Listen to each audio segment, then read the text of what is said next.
Saya di travel umroh tapi serba riba dulu kan. Oh gitu? Mobil apa yang akhirnya pas Semuanya bangkrut tuh kredit? habis itu. Iya, Habis semua. Iya, Malah makanya punya itu. utang ya. Kadang kita mementingkan nafsu sampai ke kredit, agama dikesampingkan. Nah, Pak Hasan, di PTB sini berarti Pak Hasan dari tahun 2018 ya? 2018. Itu sebelum bergabung di PTB jalan bisnisnya di komunitas kita nih. Backgroundnya apa, Ustaz Hasan? Saya backgroundnya ya bisa dibilang ustadz lah gitu ya. Jadi cuma ya kita pernah ngajar juga gitu kan. Cuman dulu Bahkan pernah di bisnis travel umroh juga sih dulu. Oh, jadi pernah agen di- travel umroh dan pembimbing umroh. ya ngebimbing, terus ketipu juga sama ownernya ketika itu bangkrut ya, ownernya di penjara ya, akhirnya harus mengganti uang jamaah 2,5 miliar. 2,5 miliar, utangnya 2,5 miliar dulu. Iya, Oh, dulu. pernah punya Utang Jadi jamaah. gabung Jadi PTB itu gara-gara pengen lunasin utang. pengen lunasin utang. Karena hutang 2,5 miliar tadi sebenarnya bukan hutang saya ya. Jadi jamaah yang gagal berangkat transfernya melalui saya, padahal saya sudah saya setorkan. Tapi kan ownernya di penjara. Jadi yang tanggung jawab yang nerima uangnya. Iya, yang akhirnya kata pengacara Transfernya melalui saya kita, walaupun bisa uang kena. masuk ke perusahaan tapi tetap tetap kita yang ganti. karena kan ada aliran dana tadi. Oh, gitu. Jadi seolah-olah terlibat ya, padahal kan saya korban juga. Gara-gara punya hutang 2,5 miliar inilah jadi berjuang di Jadi PTB. berjuang di PTBS. Dan ketika itu saya ingat dipertemukan dengan Pak Haji Febrian. Itu dan langsung ketemu Pak Haji awalnya. Pak Haji, jadi waktu terpuruk itu ya. Ah, Sehingga 2018. Pak Haji 2018. Bahkan saya disuruh ikut SLC.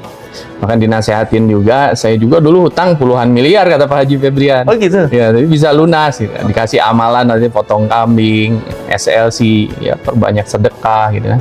Banyak ilmu-ilmu dari beliau, termasuk ayat riba juga saya tersentuh juga walaupun saya background pesantren gitu kan. Tapi Lu serasa pesantren di ditampar mana? gitu kan. Dulu Lu di nyantren di Kuningan, di Husnul Khotimah Kuningan. Oh, sudah Kuningan. Jadi berasa ditampar gitu pas Pak Haji Febrian, bener juga ya, saya di travel umroh tapi serba riba dulu kan. Oh gitu. Mobil apa yang akhirnya pas Semuanya bangkrut tuh kredit? habis itu. Iya, Habis semua. Iya, Malah makanya punya itu. utang ya.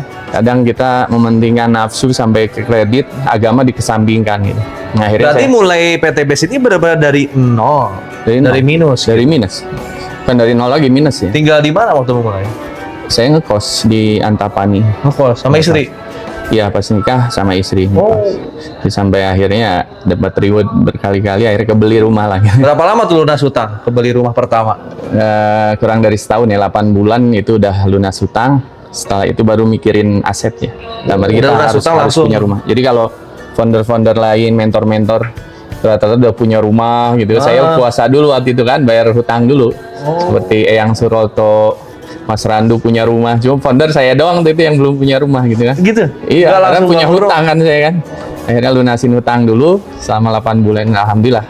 Pasilah 8 PTBS bulan, akhirnya 2,8 miliar dapat utang. lagi, Lunas dapat ya? bonus. Ya, akhirnya Masya lunas Allah. 8 bulan dan dapat lagi. Yang akhirnya saya bisa kebeli rumah. Insya Allah nih, bikin inspirasi buat teman-teman. Jadi, kadang kan orang-orang yang punya utang tuh udah hopeless, udah gak punya harapan, udahlah selunasnya aja, gali lubang tutup lubang akhirnya. Iya. Jadi mereka tuh ketika punya masalah hutang, yang dipikirin tuh hutangnya. Iya. Jadi nggak lunas-lunas, jadi gali lubang tutup lubang. Nah, Pak Hasan ini malah ketemu sumber rizkinya. Nah, gitu. Sehingga dengan sumber rezeki yang baru ini, ya bisa nutupin hutangnya. Betul. Akhirnya hutangnya lunas, sumber rezekinya jalan terus, jadilah aset yang besar. Betul. Dan inilah sebenarnya solusi ya. Solusi. Jadi ya teman-teman ketika punya hutang, jangan terus mikirin hutang, nggak akan lunas-lunas. Betul. Gimana caranya dapat sumber rezeki baru yang besar untuk menutupin hutangnya? Ini Pak Hasan ini, Ustaz Hasan ini luar biasa.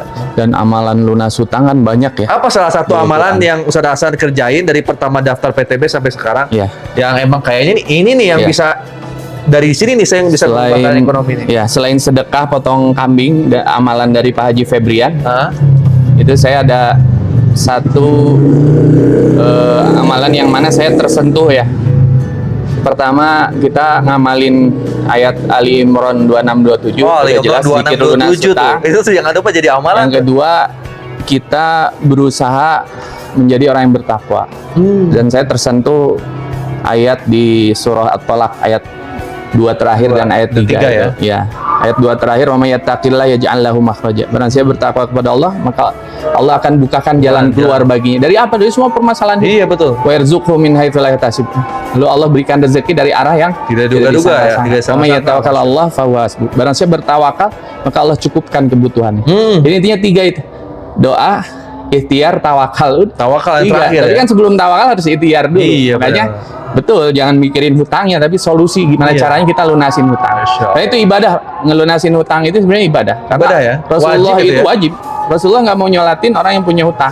Sahabat yang punya hutang nggak mau tuh nyolatin, makanya itu sampai akhirat. Sampai akhirat ya? pertanggung jawabannya. Ditagih di akhirat, kalau Makanya lunas harus ya? lunasin kan gitu. Masya Allah. Namanya itu hutang. Janji ya. Janji itu sama dengan hutang. Nah, dari itu kalau mau sukses ya kita berusaha sebisa mungkin jadi orang yang bertakwa. Dalam bertakwa ya, sehingga Iya. teman-teman hidupnya itu bebas hutang kalau Bebas bisa. hutang. Sebelum meninggal udah harus nggak punya hutang. Ya. Bahaya soalnya ya. Makanya di PTBS kuncinya SLC. SLC ya. Ya, selama sebulan sekali, 3 hari itikaf, kita digembleng agama, di situ kita jadi remnya lah. Namanya pengusaha godaannya kan nggak jauh ya. Harta ya, Tahta, tahta wanita. wanita gitu kan. Punya uang akhirnya larinya maksiat. Tapi ketika ikut SLC itu jadi rem kita. Ya, jadi Kita benteng kita. diingatkan Pegang. untuk bekal akhirat. Betul, Gimana betul. caranya untuk menyantuni anak yatim, memperbanyak sedekah, ibadah, itulah. Mudah-mudahan bisa sukses semuanya. Gitu. Insya Allah, Ikuti teman-teman yang udah sukses. Alhamdulillah. Gitu.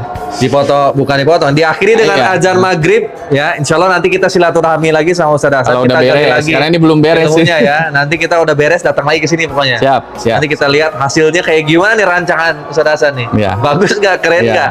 Dan mudah-mudahan kita dapat inspirasi dari Ustaz Hasan. Amalan-amalannya tadi baru 1, baru 2. Ya, banyak Masih banyak yang sebenarnya. lainnya. Ya, nanti nantilah ketemu sharing-sharing. ya, ketemu di podcast lagi di rumah Ustaz Hasan. Ya, Sampai siap. ketemu lagi nanti. Assalamualaikum warahmatullahi wabarakatuh. Waalaikumsalam.